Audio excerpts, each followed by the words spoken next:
You know, I've actually played Mass Effect Andromeda and I have not even touched Mass Effect 1 and 2 despite those being massively better than Mass Effect 3 according to fans. And I'm kinda glad I waited because now I'll be able to experience them on my brand new shiny PS5. 4 more days guys, 4 more days.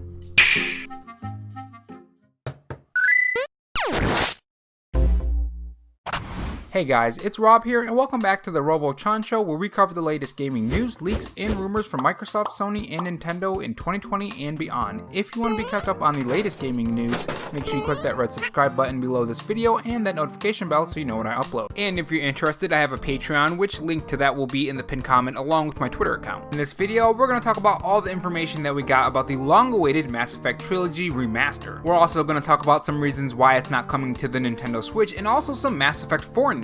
So the Mass Effect trilogy is something that's been rumored here and there. At one point it was rumored for the Nintendo Switch, but unfortunately as you can see in this update on Nintendo Life, it's not coming to the Nintendo Switch. According to Nintendo Life in an update, the Mass Effect Trilogy Edition has been confirmed for the current gen Sony and Microsoft consoles, and of course PC, with next gen enhancements on the way, but there's no love for the Nintendo console in this instance. Now of course this doesn't mean it will never hit the Nintendo Switch, but as of right now, it's a no-go. As for the brand new PS5 and Xbox Series X, it seems the trilogy will be coming to those platforms. Now how all this played out was initially Jeff Grubb on Twitter posted an image that was blurred out of what we now know is probably the box art for the Mass Effect trilogy. Of course later that day we got the full reveal via an official bioware blog post. Now yesterday was N7 Day, a day that celebrates Mass Effect, which I actually just found out about strangely. What is included in this Mass Effect trilogy is, well, the Mass Effect trilogy, but there's a little bit more than that. Aside from the base games of Mass Effect 1, 2, and 3, unfortunately 3, you will also be getting some extra things, which this is what the blog post said. Mass Effect Legendary Edition will include single player based content and DLC from Mass Effect, Mass Effect 2, and Mass Effect 3, plus promo weapons, armors, and packs, all remastered and optimized for 4K Ultra HD. It will be available in spring 2021 for Xbox One, PlayStation 4, and PC, with forward compatibility and targeted enhancements on Xbox Series X and PlayStation 5. More information to come in the new year. Now for Mass Effect 1 and 2 this is great, but 3 I'm more interested if they're gonna try to fix all those bugs, the animation, facial features, and more. If you guys remember, and I'm sure you guys do remember, Mass Effect 3 did not launch the best. So I'm wondering if this remastered trilogy is gonna fix some of Mass Effect's problems. Now one thing I find very strange is in the quote that it's coming to the base PS4 and Xbox One. So naturally you would think it would be coming to the Nintendo Switch. Every platform got it but the Switch, even PC. And we've seen games like Doom, we're gonna be getting Doom Eternal, we've seen Witcher 3 run on the Nintendo Switch, Borderlands 1 and 2, Bioshock, and more. So it's kinda weird that BioWare is leaving out the Nintendo Switch. So weird in fact that I think this could be EA's doing, maybe? Now this is just me speculating here, but for a long time EA has kind of ignored the Nintendo Switch and never really put too much effort on the platform. A recent example would be FIFA 2021 and 2020 fiasco, where FIFA 2020 was basically the same game as FIFA 2021. It just had a roster update and a few extra things here and there, while the other consoles got the full FIFA experience. Now as for the next Mass Effect 4, this is what they said. Meanwhile here at BioWare, a veteran team has been hard at work envisioning the next chapter of the Mass Effect universe.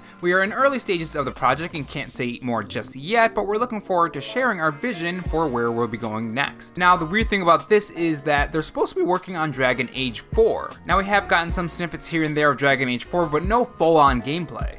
And I'm wondering if they're just taking people off of Dragon Age 4 and putting it onto this new Mass Effect game, or what's going on here. Or maybe they do have enough people for both games, I don't know. But these would be two huge games and I would think you want to get out the first game before you actually move on to the next one. But in any case, I'm pretty pumped as an RPG fan and of course a BioWare fan when they're not making the anthems of the gaming world. Which, by the way, what's going on with that Anthem 2.0? That's another thing they still have to work on. I'm kinda getting worried about these games here. Anyways, make sure you tell me your thoughts in the comment section below of all the gaming news that we talked about here today, and if you like this gaming news and want more, subscribe to Robo Gaming for more gaming news. Thanks for watching guys, and remember, stay safe, stay charged, and have a good one.